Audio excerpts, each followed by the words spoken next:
경기도에 소재한 4년제 대학교 3학년에 재학 중인 정현수는 체육학을 전공하고 있는 23살의 건강한 젊은이입니다. 그는 새로 이사한 연립주택에서 그야말로 엄청난 체험을 하였습니다. 현수는 대학 2학년 때까지는 학교 근처에서 하숙을 했습니다. 그러나 대부분의 하숙집이 기존 주택이나 아니면 3, 4층 건물 리모델링해서 다닥다닥 붙은 작은 하숙방들을 만든 구조였습니다. 따라서 방음도 잘 안 될 뿐더러 특히 여름철에는 너무 더웠습니다. 뿐만 아니라 아침 저녁의 식사 시간도 꼭 지켜야 하는 등 제약 사항이 많아서 현수는 좀 더 자유롭게 일상생활을 하고 싶었습니다. 그래서 대학 3학년이 되자 부모님께 말씀드려서 혼자서 자출해보기로 했습니다. 그리고 다니고 있는 대학과는 좀 거리가 있는 변두리 지역에 방 2개가 딸린 15평짜리 연립주택을 전세 계약했습니다. 현수가 계약한 곳은 전체 5층 건물이 4층에 있는 403호였습니다.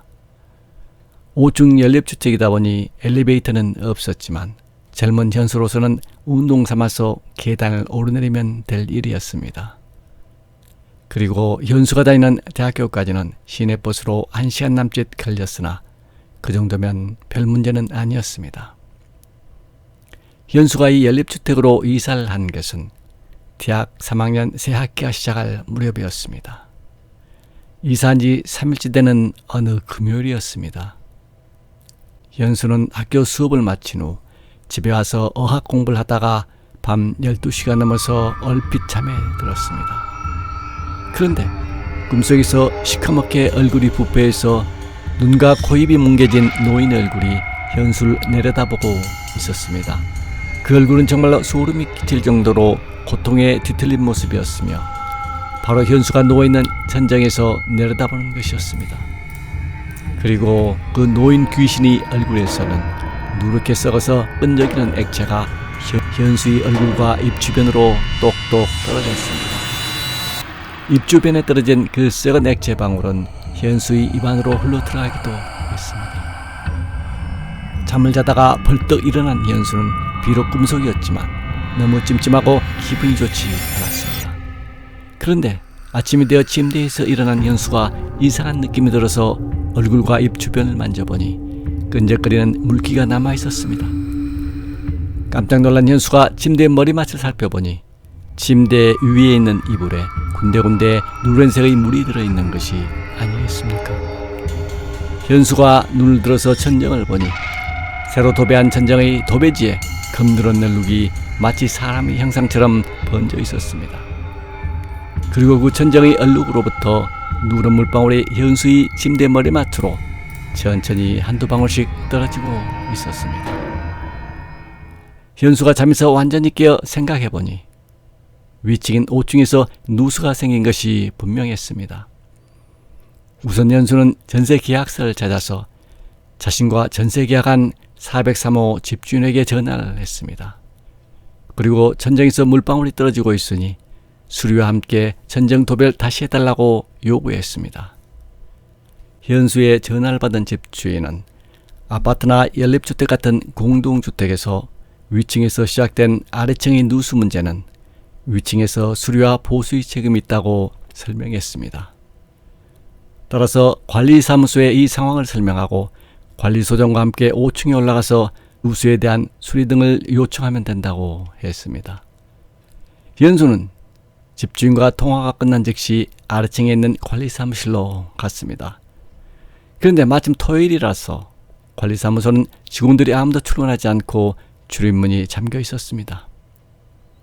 할 수 없이 현수는 혼자 5층에 올라가서 초인종을 몇 번 누르고 현관문을 두드렸지만 집안에서는 아무런 반응이 없었습니다. 아무래도 월요일에 관리소장과 503호를 방문해서 문제를 해결해야겠다고 생각했습니다.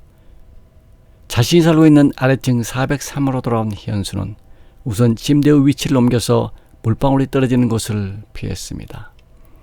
그리고 물방울이 떨어지는 곳에는 작은 냄비와 플라스틱 그릇을 가져다 놓았습니다.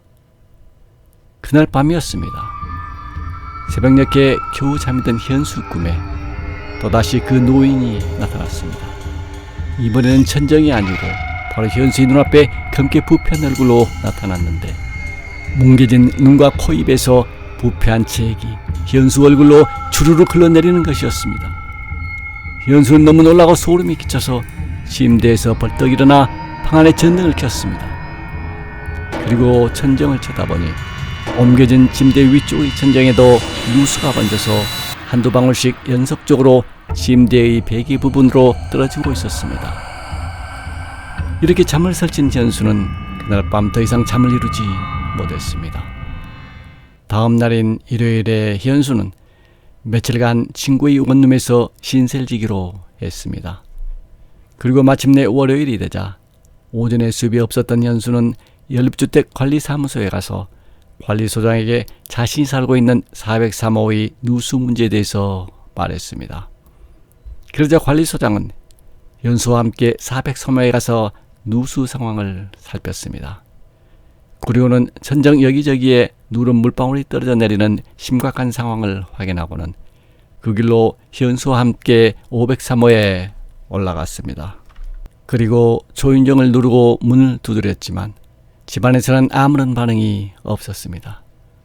할 수 없이 현수와 관리소장은 관리사무소로 내려와서 503호 입주자 카드에 나와 있는 전화번호로 전화를 했습니다. 그러나 503호에서는 전화를 받지 않았습니다.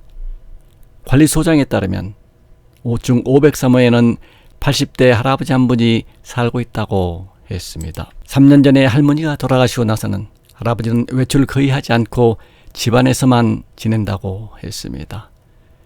엘리베이터가 없는 연립주택 5층에 살다 보니 80대 나이에 계단으로 걸어서 아래층까지 내려오기가 쉽지 않을 것입니다. 그리고 그 할아버지에게는 찾아오는 가족도 없는 것 같다고 했습니다.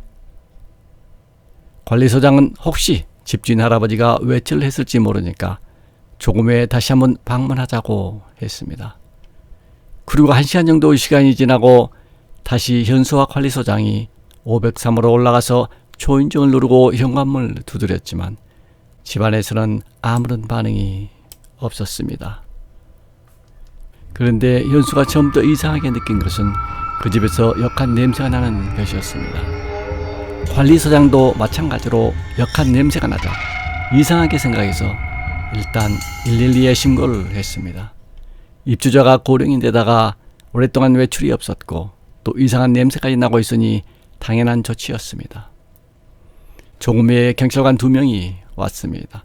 그리고 현관문을 열기 위해서 열쇠 수리공도 불렀습니다. 그리고 마침내 현관문이 열렸습니다. 현관문이 열리자마자 집안에서부터 역한 냄새가 심하게 풍겼습니다. 경찰과 현수 일행은 문이 닫혀있는 큰 방문을 열고 안을 들여다보았습니다. 그러자 그 방에는 말로 표현할 수 없는 참혹한 현장이 나타났습니다.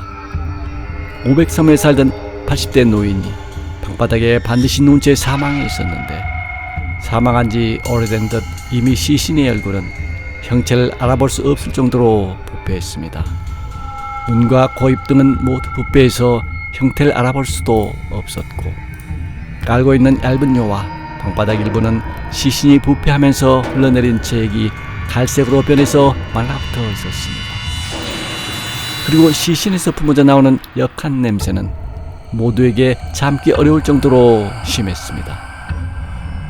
물론 이렇게 시신의 부패가 많이 진행되었다 하더라도 시신에서 나온 부패한 체액이 두꺼운 시멘트 방바닥을 통과해서 아래층의 천장에까지 흐를 수는 없겠지만 현수는 자신이 누워서 잠자던 바로 그 천정 위에 노인의 시신이 부패하고 있었다는 사실에 기분이 섬뜩했습니다.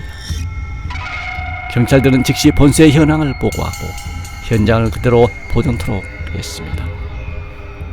타살인지 자연사인지를 조사해야 하기 때문입니다.